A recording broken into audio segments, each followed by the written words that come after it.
Good morning. It's Wellness Wednesday. I hope you are well. I don't think I have my tongue stuck to my teeth in a funny face frozen position. So I'll just start talking and see where we end up at the end. It's funny when I watch back to see myself doing funny faces or talking and not hearing a voice. So it's Wellness Wednesday. I hope you're well where you are.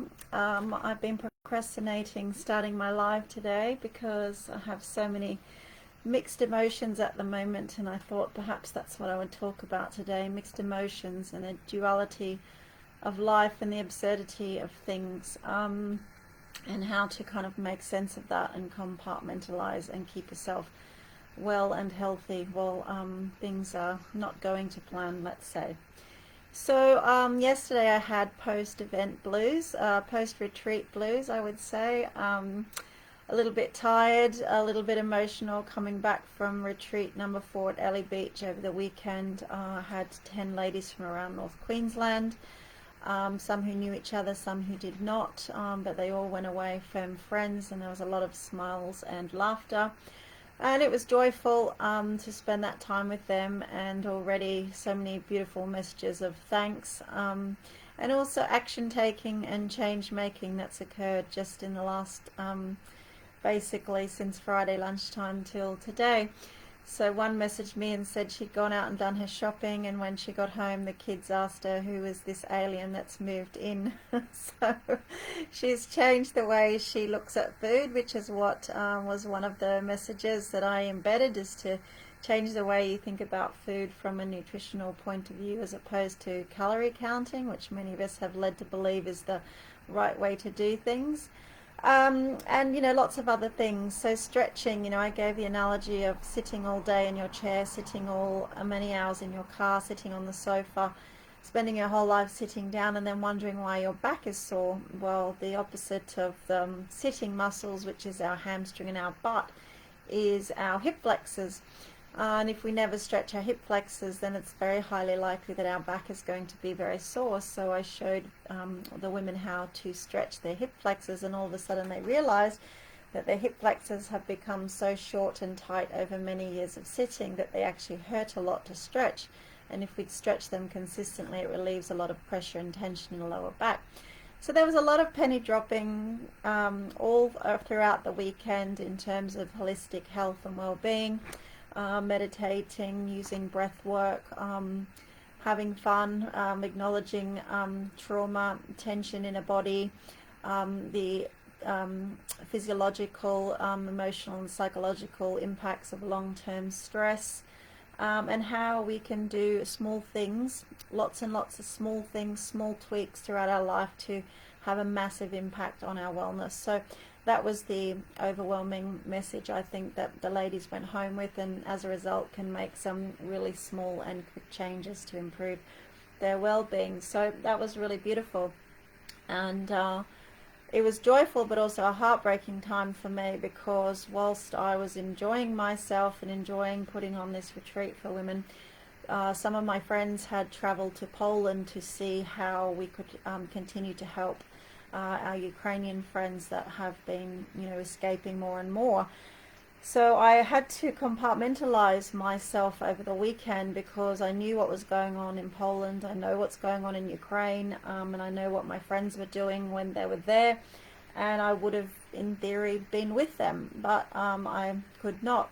So, all the time thinking about that, and I had to physically and emotionally say to myself, you're here, you need to give 100% to the women who have come for the retreat, and trust that all of the good things that you've set in motion in Ukraine will continue to unfold. So this morning and yesterday I was catching up on everything that's been happening with the project that we started, and where that's gone to just in the last few days. So my friend Amy Kemp and I, she's based in London, I'm based here in Townsville, we set up a small charity donation group with people from around the world who donated, and we were using, and we have been using, that money to directly support Ukrainians that have either made it out or are still stuck and need support. So what we have been doing is, using money that we have raised and donating it and directly to people into their hands so they could do what they needed to do, if it's to buy a train ticket or to buy blankets or to buy food or anything that was needed. We bought walkie-talkies for people, we've bought doors for bedrooms, so places that were uninhabitable a few short weeks ago are now safe houses for refugees. We've put beds into places. We've organised musical instruments and toys and games for families who've fled. So we've done as much as we can where there's help from a few people around the world who took a vested interest in what we personally were doing.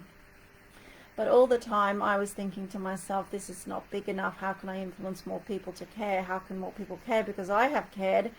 24th of February, the invasion started. I started caring long before that, when I could see the build-up of troops on the border, knowing that I had a lot of friends there and fairly soon they would be invaded. So I've been emotionally invested in this for many, many weeks. But usually, until something is relevant for you, or you see one too many bombs drop on one too many hospitals, or people being murdered live on social media, taking cover inside a theatre bunker, it doesn't relate to you. And it's like that classic image of in Vietnam War of the little girl running down the road having been burned by napalm. The principle was the same: carpet bombing, napalm everybody, destroy everything. That's exactly what the Russians are doing right now. It's shocking, it's frightening, it's disgusting, and over time more and more people are caring, which is good. But I was all the time struggling this last week. How do I influence more people to care? How do I influence more people to become invested in it? How do I influence more people to take action? And action taking is the most important thing. And it struck me, all the schools in Townsville, North Queensland, are having swimming carnivals right now, and there was a war cry at school which we used to do: action, action, we want action, ACT, ION, action, action. And I've had this mantra and this chant going on in my mind consistently for the last few weeks. Come on, let's take action, let's take action. So that's what myself and my friends have been doing, is taking direct action. And I wrote to 13 MPs and I asked them for help to take action. I've had 5 lukewarm responses, 1 telephone call, but no one specifically has said, this is how I'm taking action. This is how I'm going to help you to take action. And that was my letter, begging and pleading for help to take action. And that hasn't happened. And it's taken 4 weeks.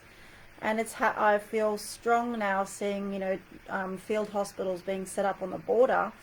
But it's 4 weeks has gone by. And how many more weeks are going to go by? And if we don't humanize this situation in every way possible, it doesn't mean anything to people. In Australia, many of us have been to Northern Rivers area. We've holidayed in Brisbane's Gold Coast, Northern Rivers. I went to university in Lismore. That's a very humanising thing, because I can see directly the impact of the floods on those towns and those people and those families. I know it. I can feel it. When it comes to a war on the other side of the world that you're not invested in personally, how it's very easy to dehumanize things. And this thought has been stuck in my mind for the last few days. It's like, how do we humanize this situation? Because the more people that care about it, the quicker and swifter action will be taken. So I googled the word dehumanizing this morning. Dehumanizing is an example of the word. Dehumanizing the enemy allowed German soldiers and officers to agree with the Nazis' new vision of warfare and to fight without granting the Soviets any mercy or quarter. The Holocaust is the most thoroughly documented example of the ravages of dehumanization. Its hideousness strains the limits of imagination. Well, that's exactly what's happening in Ukraine right now. And it's, we can't dehumanize this situation. We need to take action. And so I was very grateful when I woke up this morning and saw a really long post from Matt McKissock, who is the cousin of my friend Amy Kemp. And last week, so Amy was in her kitchen in London, I'm in my bedroom in Townsville, and Matt is sitting on his patio in Pennsylvania. Matt said, right, that's it, I'm coming. And Amy called me and she said, I think I'm going. And I said, yes, go, but be careful, but be careful.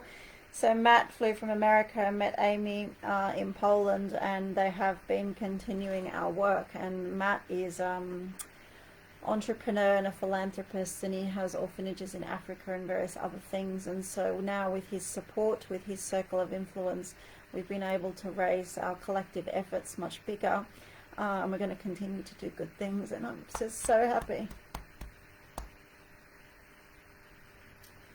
And in contrast, in the duality of life, this morning I've been sitting at my desk drawing up a contract for someone who's joining our team in Brazil, who I interviewed last night in my pajamas, to help us with our gaming project in Brazil. So we launched our platform last week, it's going well, and now the fun is meant to start. So all of the fun stuff we've been thinking and talking about for the last 12 months is coming to fruition. So on one hand I have war in Ukraine, on the other hand I have a gaming project in Brazil, which is lots of fun, and on the other hand I have a wellness retreat, which where you need to be calm and zen. So that really gives you an insight into the duality of life and the absurdity of life, and trying to compartmentalize things. And last night when I interviewed this gentleman from Brazil, I said to him, it's late, I've taken off my makeup. I wasn't wearing any makeup, but I thought I should say that to sound professional. I said, I've taken off my makeup and put my pajamas on, I hope you don't mind. And we laughed because it was the beginning of his day and the end of my day. And so we had a nice chat, but I thought I'm not going to, there's no need to show any pretense or superficialness in this situation, because ultimately he needs to know me and trust me. I need to know him and trust me. And that's a little bit of what it comes down to. The more time we spend at home isolated, we have to develop meaningful relationships with people that we're potentially never ever going to meet in person. So if we humanize situations and we get to know real people, and we foster that meaningful connection without the superficial mask, then we're going to have much better results much quicker. So that was just another example for me how we can do that. So really it's just to kind of share some insights into the absurdity of life, to try and think about, well, what's something useful, what is an action that I can take today that's going to help someone else, and to really think about how we can personalize and humanize something that may not be emotionally relevant to us at this time. And it was really funny because there was an absurd example last week where it was my wedding anniversary. 18 years I've been married last week, and I posted on my personal profile some pictures of us, with our arms around each other and poking our tongues, and that photo had more than 100 comments and likes. In contrast to the post that I had done either the day before or the day after, talking about my friend who's managed to escape the bombing with her son, has had 1 or 2 likes. So it shows me that people care about fun stuff. They care about stuff that is, let's say, more lighthearted in nature than something as deep and meaningful of someone as surviving bombs. And that was a bit of a shock to me, actually, but also shows us where we are as a society, that we're more inclined to comment or like something that's pleasurable or fun-provoking than we are. It's easily just to scroll on by if you don't know that person, or that doesn't look like it means anything to you, or you don't know anything about Ukraine, you don't have any friends in Ukraine, so why would you care? And that for me was quite an upsetting revelation and realization. So yeah, those were just some thoughts, but all we can do on any given day is the best that we can, which is why I still needed to give 100% to my retreat. I still need to give 100% to our project in Brazil, and I still need to give 100%, 150% of what's left of me to our friends in Ukraine, and to be, the best mum that I can be under the circumstances. So I just needed to share that with you. The duality and absurdity of life just shocks me. I was procrastinating doing my live today because I've got so much to say and nothing to say. And I was finding things to do, taking out rubbish and tidying up this and putting clothes away and writing a contract and doing some emails and looking at dashboards and doing everything I could do to not come on live and talk about how I was really feeling. But there we go. So I'm hoping that you're well where you are. Thank you for watching. Thank you for supporting the work that we're doing. The big focus is to help mums with children, to take care of their children, to do kindergarten, pop-up kindergartens, so that women can go to work, earn money to support themselves, because their life needs to go on. And that's what it was also a reminder from me with my friend when I said I feel so guilty doing X, Y, and Z. And she said, yes, but Chrissy, even the Ukrainian women want to carry on and get on with their life. They want to work, they want to, shop, they want to do those things that they would normally do to take care of their families. So even in the midst of a war and a crisis, we still have to live our life. So that's what I'm trying to do. So best wishes to you. Small, simple steps to improve your well-being. Continue to move your body, stretch your body, think about what nutrition you're having, rest, meditate, relax, and have a little cry if you need to. I had a cry into my granola this morning. It helped. So love you lots. Take care of yourself. See you soon. Bye.